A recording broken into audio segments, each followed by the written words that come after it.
When the international bombing campaign began in Libya, it stalled but does not appear to have stopped Gaddafi's march on the rebel-held city of Benghazi. Today, Gaddafi's forces were still bombarding civilians 100 miles outside of Benghazi in the town of Ajdabiya. That's where NBC News chief foreign correspondent Richard Engel traveled to today for what ended up being a harrowing look at the front lines in the battle for Libya. The road outside Benghazi today is a graveyard of Gaddafi's armored vehicles destroyed by Western airstrikes. After an hour and a half driving south, flanked by desert, we reach the rebels' front line. There are no trenches or sandbags, just men poorly armed who want to fight. The front line is about 5 miles outside the town of Ajdabiya. Smoke can be seen rising from Ajdabiya in the distance. Gaddafi still has tanks and artillery in the town. The rebels watch with binoculars but can't advance. Outgunned, the rebels say they're killed whenever they approach Gaddafi's forces. We have light weapons. He has tanks, complained one man.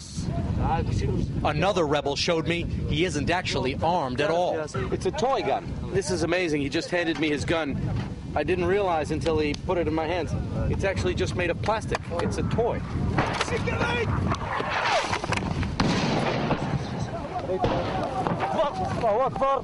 3 explosions 50 yards away.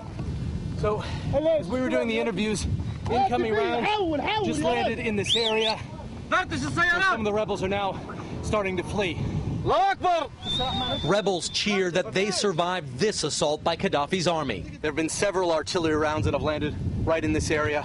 We're using this piece of concrete to take a little cover and to see if the artillery rounds stop long enough for us to get out of the area. Shockingly, the rebel we interviewed leaves cover to retrieve his plastic gun, but abandons it as we hear another explosion. We leave a few minutes later and find rebels regrouping at a safer distance. But without leadership or the close air support they desperately want from the West, the rebels are struggling. Richard Engel is now back in Benghazi, and he joins us from there tonight. Richard, thank you for joining us and staying up so late to do so. We are all very glad you guys are safe. Well, thank you. It's a pleasure to be with you, as always. And I was listening to your intro, so I'm not allowed to ever go back to New York again. I guess I have to keep revolution surfing across the Middle East. I'm never going to enjoy your good drinks anymore. Come on. I will have to meet you in some country where liquor is illegal and ply you with liquor illegally there, because I don't think you're going to be allowed to come home, man. This stuff is not ending. I know. Next, you're going to say that we went to college together but weren't friends. But we'll go on from there. All right. I'll move on. Richard, are the international forces that are fighting Gaddafi, fighting in Libya right now, are they fighting Gaddafi's military directly right now, or are they counting on what can be done by those rebels like the ones you were with today? They're giving a very sort of mixed message. They're joining this fight halfway, and it's very difficult to fight a war when you're tying your own hands behind your back. And when you're on the front lines, you realize completely that this incredible Western support is so appreciated and so crucial. I'm in Benghazi right now, and this city probably would have been overrun, and there would have been massacres here if you speak to almost anyone if Gaddafi's forces had gotten in. The people are very happy about that.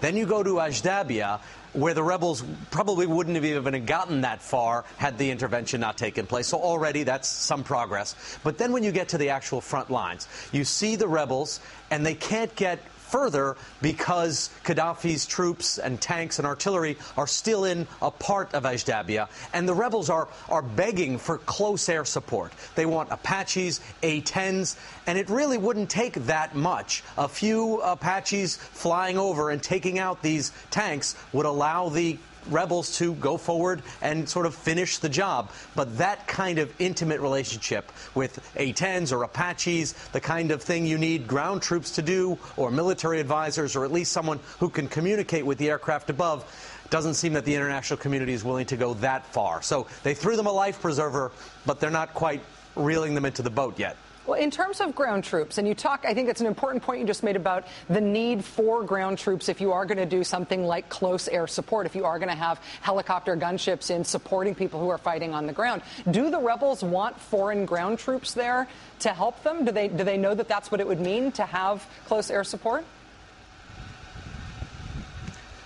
They do know that, and it's an emotional thing. They don't want to see Gaddafi thrown out by the 82nd American Airborne Division or the 101st or anything like that.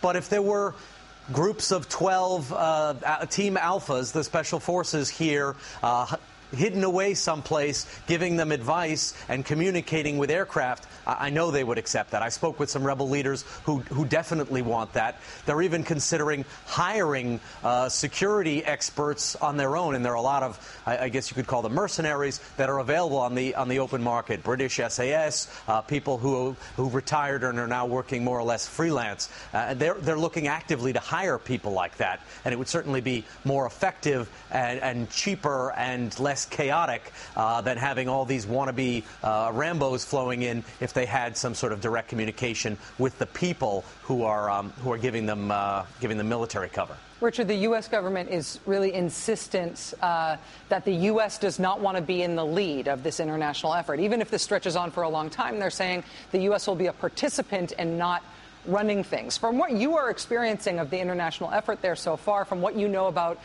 American war making, does a transition like that seem feasible to the U.S. just participating and not leading? No, it doesn't. I mean, I've seen a lot of international war efforts over the years. In Lebanon, that one was an international effort, and it was almost completely useless because you had troops from many different nations. No one was really in charge. They didn't speak the same sort of languages. They didn't have the same objectives. You saw in Afghanistan when it was purely a NATO mission in the early years. The Italians had one set of rules. They had their own caveats. They wouldn't fly into war zones, active war zones. They wouldn't fly at night. The Germans were on a peacekeeping mission. The Americans were on a aggressive counterterrorism mission, and it didn't really work. And look what happened in Afghanistan. We're still basically 10 years on fighting that war. So it sounds like America wants everything. They want it to be internationally run. Fine. They want it to be quick, but they don't want to get really that involved. Well, unless you get really involved, it's not going to be quick. And that seems to be the biggest drawback. It's the timing. If you keep doing this, which is just flying over the sky, and if you see a tank taking it out, that helps, certainly. And it saved Benghazi. But what Gaddafi did and Gaddafi's troops did, which I think anybody who would be with the tank command would do rationally, is you would pull your troops back into populated areas. If you're commanding the Rachel Maddow division of tanks and you're out in the open desert and the Americans start attacking, you're going to pull back into the town and use it effectively as a human shield. And that's exactly what's going on in Ajdabia. So we were on the rebel side, and they were firing onto the rebels that we were with about 5 miles out and firing over this no man's land. They were also firing into Ajdabia and killing people in the city itself because there's a rebel movement in Ajdabia. So there are still many casualties that are being caused inside Ajdabia. But because of the nature of the support that's going on right now, the airplanes in the sky won't attack inside Ajdabia because it's in a populated area. You'd need close air support. You need coordination. You'd need much more precise kind of targeting for that. And that usually means at least somebody on the ground. Richard, what kind of pressure do you think it would take to get Gaddafi himself to either give up or leave? They're not talking explicitly about regime change as the goal of this military operation. In fact, they're saying it's not, but it's quite clear that that's one way to end this. Can you imagine the type of pressure it would take to cause that outcome? Yeah, I think it would be about the amount of pressure released by one 500-pound JDAM. I don't think he'd leave, or a 1,000-pound JDAM, a big bomb. I think that's the kind of pressure you would need. I can't imagine he would leave under any other kind of circumstances, unless he felt directly threatened, or and this is I guess the hope here, at least, that the tribes turn on him. This is a tribal society, and the country is roughly divided into two now. You have the tribes and the people out here in the east that are clearly with this rebellion. The army units that defected, they're nowhere to be seen. I don't know what happened to them. Remember, a few days ago we were looking for the army commander. He'd taken the day off. The tribes, however, closer to Tripoli are still more or less with Gaddafi. And if they will switch, that would undercut a tremendous amount of his support and maybe convince him to leave. But probably it's more likely that the pressure from high explosive that would end this quickly. Richard Engel, NBC News chief foreign correspondent in Benghazi, Libya tonight. Not allowed to come home, not allowed to sleep, but doing an amazing job despite those restrictions. Richard, thank you again. My pleasure.